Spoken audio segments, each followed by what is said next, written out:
आदाब नमस्कार, मैं शाहिद उमर। स्वागत आप सभी का सियासत टीवी के साउथ इंडिया एक्सप्रेस में। आइए देखते हैं मुख्य खबरें।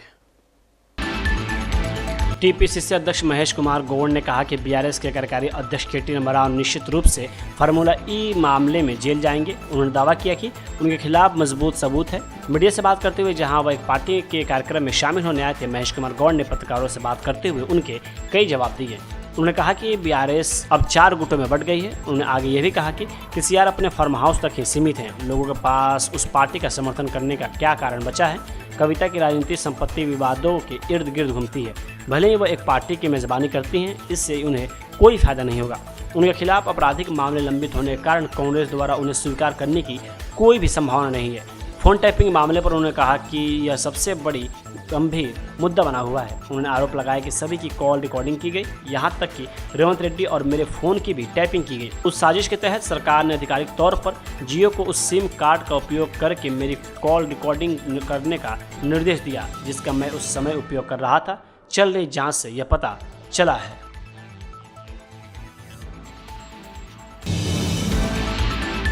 हैदराबाद मेट्रो विस्तार की मंजूरी ने तेलंगाना के मुख्यमंत्री रेवंत रेड्डी और केंद्रीय कोयला और खान मंत्री जी किशन रेड्डी के बीच राजनीतिक विवाद शुरू कर दिया है। केंद्रीय मंत्री ने मुख्यमंत्री के इस दावे को सिरे से खारिज कर दिया है कि वह परियोजना में बाधा डाल रहे हैं और रेवंत रेड्डी के आचरण को अनुचित बताया। किशन रेड्डी ने तेलंगाना के विकास के लिए अपनी दृढ़ प्रतिबद्धता पर जोर दिया और रेवंत रेड्डी और बीआरएस नेता केटी रामाराव दोनों पर भाजपा के खिलाफ निराधार आरोप में शामिल होने का आरोप लगाया। उन्होंने कहा कि केटीआर का कहना है कि कांग्रेस और भाजपा एक है, जबकि रेवंत रेड्डी का कहना है कि बीआरएस और भाजपा एक ही है। ऐसा लगता है कि दोनों पार्टियां भाजपा भय से चिन्हित राजनीतिक विकार से पीड़ित है, जो तर्कहीन आरोप लगा रही है। दिल्ली में केंद्रीय सड़क परिवहन मंत्री नितिन गडकरी के साथ तेलंगाना में सड़क बुनियादी ढांचे के बारे में चर्चा के बाद किशन रेड्डी ने संवाददाताओं से कहा कि उन्होंने केंद्रीय शहरी विकास मंत्री से बार बार हैदराबाद मेट्रो चरण 2 की मंजूरी को तेजी से पूरा करने का आग्रह किया था। उन्होंने स्पष्ट किया कि केंद्र में कोई भी मुद्दा लंबित नहीं है। उन्होंने इस बात पर भी जोर दिया कि व्यापक प्रस्ताव प्रस्तुत करने से पहले राज्य सरकार को पहले एल&टी के साथ एक समझौते पर पहुंचना होगा, जो वर्तमान में मेट्रो का संचालन करती है।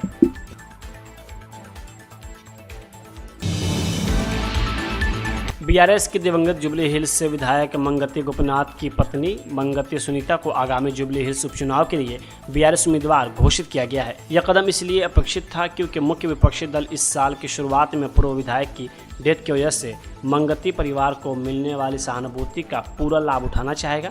हालांकि सत्तारूढ़ कांग्रेस ने अभी तक किसी उम्मीदवार की घोषणा नहीं की है, लेकिन स्थानीय नेता नवीन यादव और पूर्व सांसद रंजीत रेड्डी टिकट की दौड़ में है। हालांकि जुबली हिल्स उपचुनाव की तारीख की आधिकारिक घोषणा अभी नहीं हुई है, लेकिन भारत निर्वाचन आयोग द्वारा अगले 1-2 महीनों में चुनाव कराए जाने की संभावना जताई जा रही है। कांग्रेस 2023 के तेलंगाना राज्य चुनाव में जीएचएमसी में एक भी सीट जीतने में विफल रही, जो दर्शाता है कि बीआरएस अभी भी राजधानी में लोकप्रिय है। मुख्य रूप से इसके 2 कार्यकालों के दौरान किए गए विकास कार्यों की वजह से खास इसकी पहचान मानी जा रही है।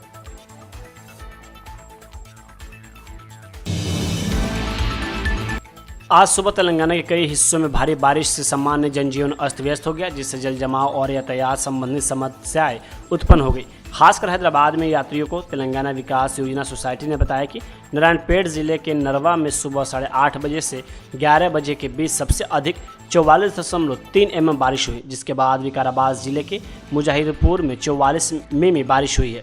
हैदराबाद के दबीरपुरा में 28.5 mm बारिश दर्ज की गई है, जबकि कुतुबुल्लाहपुर के आदर्श नगर में 18 mm बारिश दर्ज की गई।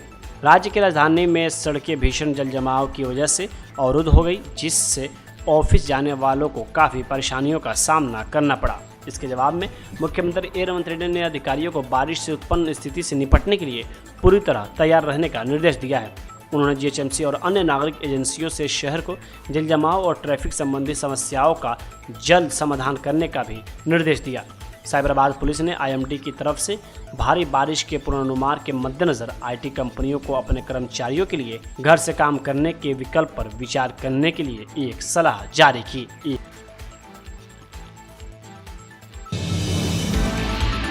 तेलंगाना के मुख्यमंत्री रेवंत रेड्डी ने बताया कि उनकी सरकार स्थानीय निकाय में 69% आरक्षण लागू करेगी, जिसमें अन्य पिछड़े वर्गों के लिए 42% आरक्षण भी शामिल है। इसमें SC/ST के लिए 27% आरक्षण रखा गया है। उन्होंने कहा कि तमिलनाडु से प्रेरित होकर तेलंगाना सरकार स्थानीय निकायों में 69% आरक्षण लागू करेगी। शिक्षा में सुधार के लिए विशेष पहल की सफलता पर तमिलनाडु सरकार द्वारा आयोजित एक कार्यक्रम में उन्होंने कहा कि राज्य शिक्षा में उत्कृष्ट है। उन्होंने दावा यह भी किया है कि 2028 के ओलंपिक में स्वर्ण पदक हासिल करना दोनों दक्षिण राज्यों की सामूहिक जिम्मेदारी है, क्योंकि प्रधानमंत्री मोदी और गृह मंत्री अमित शाह ओलंपिक में अधिक स्वर्ण पदक जीतने के लिए काम नहीं कर रहे हैं।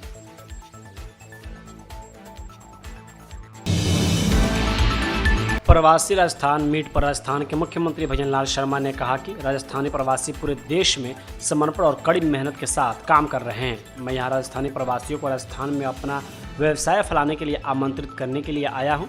मैं सभी राजस्थानी प्रवासी और उद्योगपतियों को राजस्थान में अपनी इकाई स्थापित करने और उनके माध्यम से लाभ उठाने के लिए आमंत्रित किया। इसका मुख्य उद्देश्य है कि प्रवासी राजस्थानी भाई पूरे देश के अंदर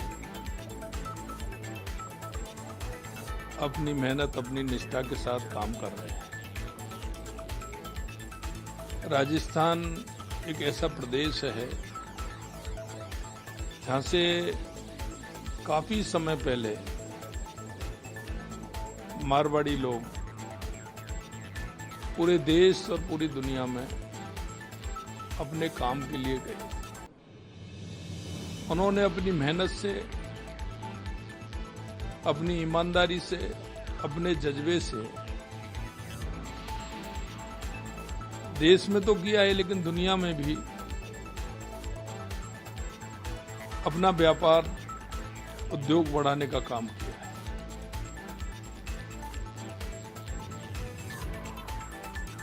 पिछले साल राजस्थान के अंदर राइजिंग राजस्थान इन्वेस्टमेंट समिट हुआ था। उसमें प्रवासी भाइयों का बहुत बड़ा योगदान है। अभी हमने निर्णय किया था पिछले राइजिंग राजस्थान में कि हम प्रवासी दिवस 10 दिसंबर को हमेशा राजस्थान के अंदर मनाएंगे। इसमें सभी प्रवासी भाई हैं, उनको हम उस दिन बुलाएंगे। तो आज मैं उनको निमंत्रण देने के लिए, आमंत्रण देने के लिए और उनसे ये कहने के लिए कि राजस्थान में भी आप अपना कारोबार बढ़ाइए, आइए, क्योंकि आप राजस्थान के अंदर आओगे तो उनका उस मिट्टी से लगाव है, वहाँ के संस्कारों से लगाव है, अपने गांव से लगाव है। तो हमने उनसे कहा है कि आप भी आइए और अपने साथ जो उद्योग जगत के और हैं लोग, उनको भी लेकर के आइए। राजस्थान में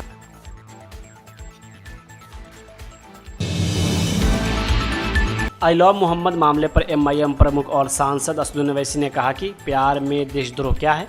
क्या हम प्यार के जरिए हिंसा को बढ़ावा दे रहे हैं? समस्या क्या है? इसका मतलब है कि आप प्यार के खिलाफ हैं। एक मुसलमान तब तक सच्चा मुसलमान नहीं है जब तक वह मोहम्मद को अल्लाह का आखिरी पैगंबर नहीं मानता।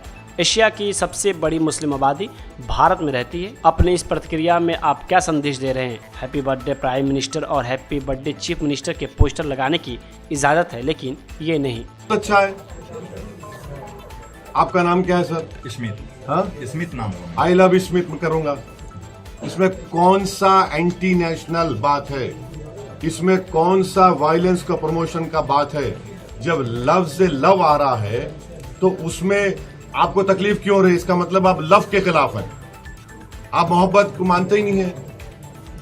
वो मुगल आजम का एक गाना था, जिंदाबाद जिंदाबाद मोहब्बत जिंदाबाद, दोबारा प्ले करना पड़ेगा इन लोगों के लिए। देखिए, एक बात प्लीज समझिए, आर्टिकल 25 संविधान में क्या, फ्रीडम ऑफ रिलीजन। अगर मैं जिसमें मुझे मोहब्बत है और मुसलमान उस वक्त तक मुसलमान नहीं होता जब तक कि वो प्रॉफिट मोहम्मद को अल्लाह का आखिरी नबी रसूल ना माने, और उस वक्त तक उसका ईमान मुकम्मल नहीं होता जब तक कि वो दुनिया में तमाम चीज़ ज़्यादा प्रॉफिट मोहम्मद को चाहे। ये संघ परिवार और RSS बीजेपी के लोग कभी सोच भी रहे हैं कि भारत में 18-19 करोड़ मुसलमान रहते हैं, जो सब कॉन्टिनेंट हो या एशिया में सबसे ज्यादा यहाँ पर रहते हैं, आप क्या मैसेज दे रहे हैं दुनिया को? क्यों ऐसा कर रहे हैं भारत के बारे में आप लोग? अरे सोचो थोड़ी देर के लिए। लव की बात हो रही है और उत्तर प्रदेश में एडीजीपी साहब कह रहे हैं कि नहीं, हमारी सरकार ने कहा कि नया पोस्टर नहीं लगेगा। Happy birthday prime minister allowed होगा, happy birthday chief minister allowed होगा। तो फिर आप एक कानून बना दीजिए कि इस देश में कोई लव की बात करेगा ही नहीं, तो पहले हॉलीवुड बैठ जाएगा। क्या होगा, कहां जाएंगे हम? अरे मोहब्बत की बात हो रही है, मेरा फेथ है, आपका फेथ है, आपका फेथ है। भारत की खूबसूरती यही तो है कि भारत हर मजहब को मानने वालों को मानता है, जो नहीं मानता खुदा को उसको ही मानता है भारत। तो ये तो अजीब है कि ये लव के खिलाफ है ये लोग। सर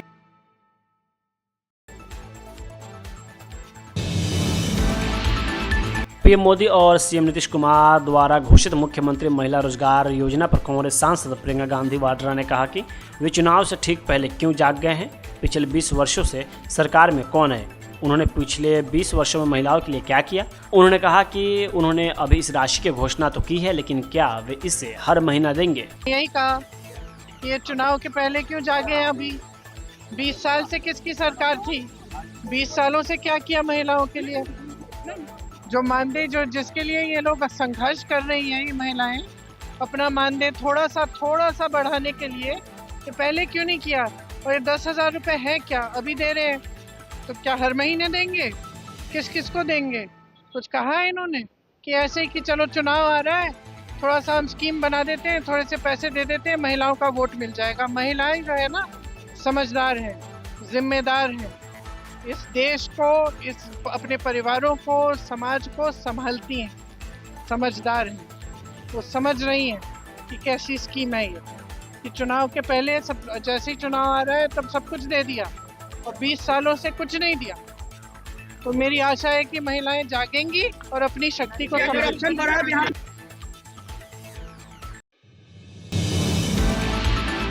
बेंगलुरु में एक कपड़ा दुकानदार और उसके कर्मचारी ने दुकान से साड़ियाँ चुराने के आरोप में एक 55 साल की महिला की बर्बरता से पिटाई कर दी, जिसका वीडियो वहां खड़े कुछ लोगों ने अपने फ़ोन में कैद कर लिया। अब महिला पर हुए इस हमले का वीडियो सोशल मीडिया पर वायरल हो रहा है। वायरल हुए वीडियो को देखते हुए पुलिस ने दुकानदार और उसके कर्मचारी को गिरफ्तार कर मामला दर्ज कर लिया है। महिला के साथ यह बर्बरता केआर मार्केट के पास एवेन्यू रोड पर स्थित माया सिल्क साड़ी दुकान पर हुई। आरोपियों की पहचान दुकानदार के मालिक उमेद राम और उसके कर्मचारी 25 वर्षीय महेंद्र सिरवी के रूप में हुई है। वही घायल महिला हम्पम्बा आंध्र प्रदेश के गुंटकल की निवासी है। पुलिस उपायुक्त एस गिरीश ने बताया कि गुरुवार को हमले की जानकारी मिलते ही राम और महेंद्र के खिलाफ मामला दर्ज कर उन्हें न्यायिक हिरासत में भेज दिया गया है।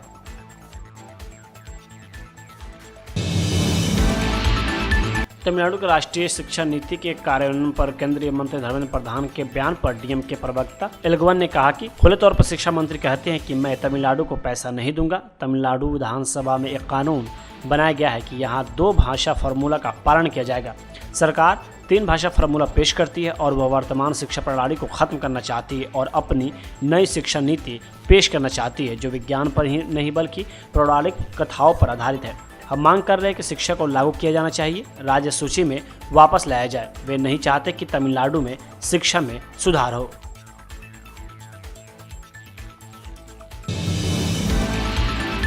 तमिलनाडु के मुख्यमंत्री एम के स्टालिन और तेलंगाना के मुख्यमंत्री रेवंत रेड्डी ने 1000 रुपये की मासिक सहायता योजना का संयुक्त रूप से उद्घाटन किया, जिसका उद्देश्य प्रथम वर्ष के स्नातक छात्रों को लाभान्वित करना है। राज्य सरकार ने एक शिक्षा कार्यक्रम को संबोधित करते हुए स्टालिन ने कहा कि उनकी सरकार तेलंगाना सरकार की अच्छी योजनाओं को लागू करने के लिए तैयार है और उन्हें इसे बेहतर विकास की राजनीति बताया। स्टालिन ने बताया कि तमिलनाडु की तरह तेलंगाना में भी महिलाओं के लिए निःशुल्क बस यात्रा योजना है। रेड्डी ने कहा कि उन्हें तमिलनाडु के मुख्यमंत्री की नाश्ता योजना से प्रेरणा मिली है और उन्होंने इसे दिल को छू लेने वाला बताया, क्योंकि यह सबसे गरीब बच्चों की मदद करती है। उन्होंने कहा कि उनकी सरकार अगले शैक्षणिक वर्ष से नाश्ता योजना लागू करेगी। रेड्डी ने कहा कि पूरे देश को तमिलनाडु की शिक्षा पहल का अनुकरण करना चाहिए। सरकार के अनुसार कॉलेज जाने वाले छात्राओं और छात्रों के लिए क्रमशः पुदुमाई पेन और तमिल पुथलवन योजनाओं से इस वर्ष 2,65,318 नए लाभार्थियों को लाभ मिलेगा। स्टालिन के नेतृत्व वाली द्रमुक सरकार ने शिक्षा के क्षेत्र में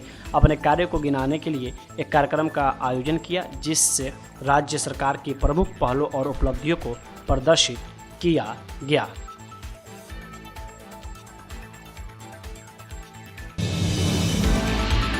साउथ इंडिया एक्सप्रेस यहीं होता है समाप्त। मुझे दे अब इजाज़त। बाकी खबरों के लिए बने रहें सियासत टीवी के साथ।